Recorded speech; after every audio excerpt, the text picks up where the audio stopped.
Let's review Exist Archive, The Other Side of the Sky, created by Spike Chunsoft and TriAce for the PlayStation 4 and PlayStation Vita in 2015. I am reviewing the PlayStation Vita version.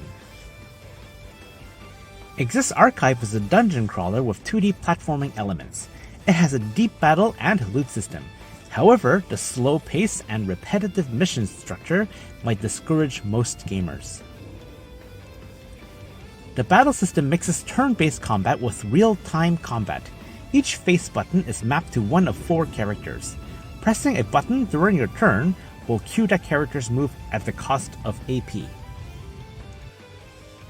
For each attack, the character will swing a weapon, fire some projectiles, or cause an explosion, and each enemy that touches their weapon or projectile is damaged. This means it's possible for even a melee attack to connect with nearby enemies that are in the range of the attack. This makes it rewarding to target closely knit clusters of enemies so that you can take them all in a sweeping blow. You also have to watch the timing of your attacks, or it will swing and miss. The battle alternates between your turn and the enemy's turn. During the enemy's turn, you have the option to press a character's corresponding button to make them guard. Physical guards cannot work against magical attacks, and magical guards cannot work against physical attacks. Since guarding takes AP, you can choose not to guard at all so that you have maximum actions the next turn. In Exist Archive, each character can customize their attack, each with its own timing, hitbox, and damage potential, and you can swap each move or party composition and try what suits your playstyle. There are a lot of support skills and plenty of characters to play with.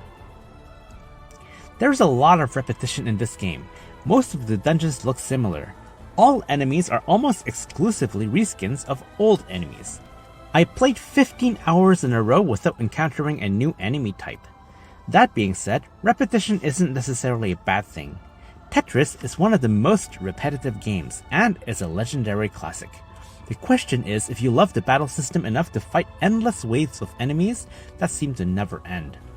Of course you can skip the enemies on the map, but then you risk being underpowered. The game forces you to experiment on your own. For example, learning the Light Cure spell is very important. However, there's no hint to its existence or how to use it in battle. Thankfully, the game shows you the health and weaknesses of all enemies. The mission-based structure is similar to a dungeon looter. You choose from a menu which mission you want to take. The mission's difficulty is clearly marked on the selection menu, as well as whether it's a story mission or a free mission. Once you complete that mission, you get a rank and bonus rewards afterwards. If you want to grind monsters for experience and loot, you repeat the same missions over and over. You take on increasingly more difficult missions with higher loot ranks. Some dropped equipment have random unique modifiers. The story is decent, but is unveiled very slowly. You would often go hours without any development. Our main character, Kanata, died in an infrastructure disaster in modern Japan, and seems to be sent to the afterlife. However, nothing is clear as to where he is, why he is there, or what could be awaiting him. There is no obvious villain. Despite the unique setting, I didn't find the story rich enough to be a crucial motivator. The dungeon exploration is a 2D platformer similar to the Valkyrie Profile series. Touching an enemy will initiate combat, but hitting them will guarantee that your turn starts first. There is a useful mini-map on the top right corner, and pressing L1 will bring up a complete map. 10 hours into the game, you get some new abilities to spice up your platforming, including a double jump and the ability to use enemies to propel yourself upwards. The music of this game is made by the ever-prolific Motoi Sakuraba, who is the composer for so many video games, including numerous classics. The art for this game is sufficient, but a lot of backgrounds and enemies get repetitive. I don't mind the enemy repetition though, because knowing your enemy will let you apply knowledge gained from previous battles. I noticed performance issues on the PlayStation Vita. When I press start to bring up the main menu, I get a 4-second delay before the menu opens up. The equipment selection feels sluggish.